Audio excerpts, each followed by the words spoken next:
Welcome back, everyone, to another deep dive on the Explainer. Today, we're unpacking the timeline of one of the absolute most cataclysmic events in human history, the First World War. We're going to strictly track the facts, the data, and the timeline to dissect exactly how a fragile continental peace literally shattered into a global grinder. And we're doing this without taking any sides, just looking at the brutal reality of how it all escalated so incredibly fast. Okay, let's dive into this.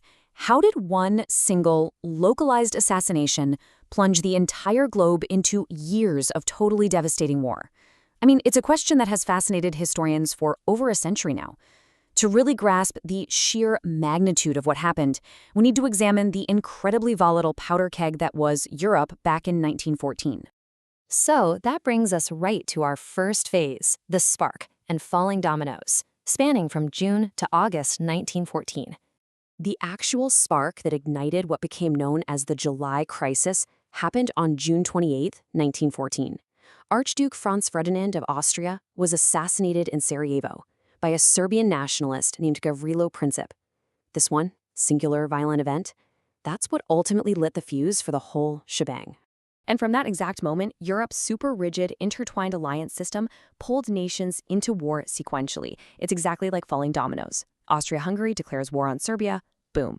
Russia instantly mobilizes. Germany responds by declaring war on Russia and France. And finally, Great Britain enters to defend Belgian neutrality. Just one after another, the dominoes fell. And this brilliantly illustrates just how terrifyingly short the window of time was for the world to ignite. We go from a localized assassination in June to a regional attack in July to full-scale invasions and the entry of major world powers by August. In practically the blink of an eye, the entire globe was at war.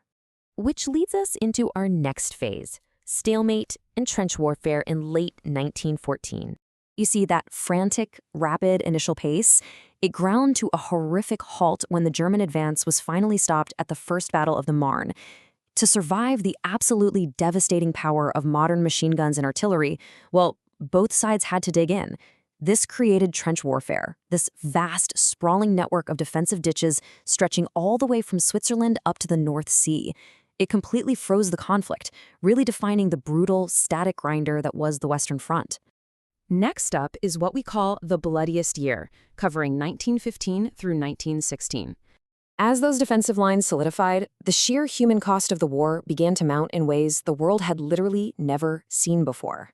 One of the really pivotal moments during this horrific stretch actually happened at sea. On May 7, 1915, a German U-boat sank the British ocean liner, the RMS Lusitania. Now, keep in mind, this wasn't a military vessel, it was a passenger ship.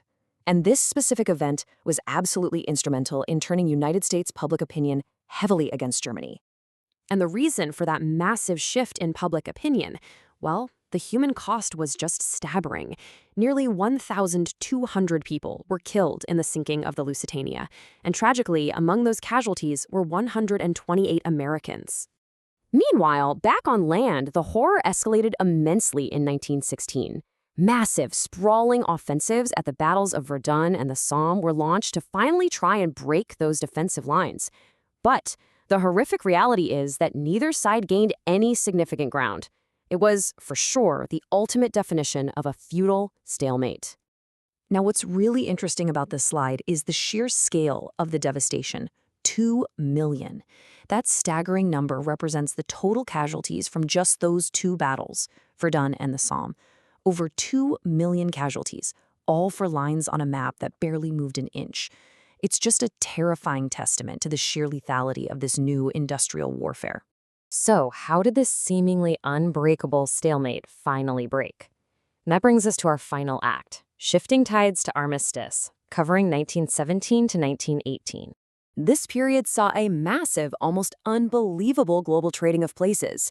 On one hand, the United States officially declares war on Germany, injecting a fresh, completely untapped global power right into the fray. But simultaneously, the Russian Revolution erupts, causing the massive Russian Empire to collapse internally and pull out of the war entirely. It's like one giant steps in just as another giant falls. So the crucial point is, what actually pushed the United States out of its neutrality? Well, it essentially came down to two main things. Germany's resumption of unrestricted submarine warfare, which really echoed the outrage over the Lusitania, and the interception of the infamous Zimmermann telegram. And this sudden influx of American troops fundamentally accelerated the timeline. In early 1918, Germany launches a massive spring offensive. But you know what? It ultimately just runs out of steam. By mid-year, backed by those fresh American forces, the Allies launched the 100 Days Offensive. Facing relentless pressure and complete internal collapse, Germany had absolutely no choice but to seek an armistice. And so the grinder finally stops.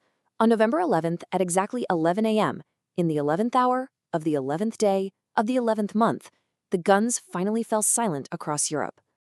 Which leaves us with this final thought.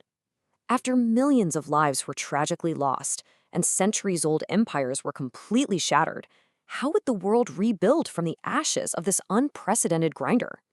The spark had finally burned itself out, but the geopolitical fires it started would go on to shape the entire rest of the 20th century. Thank you so much for joining me for this explainer. I really hope this helped to make a complex history a little more clear, and as always, keep learning.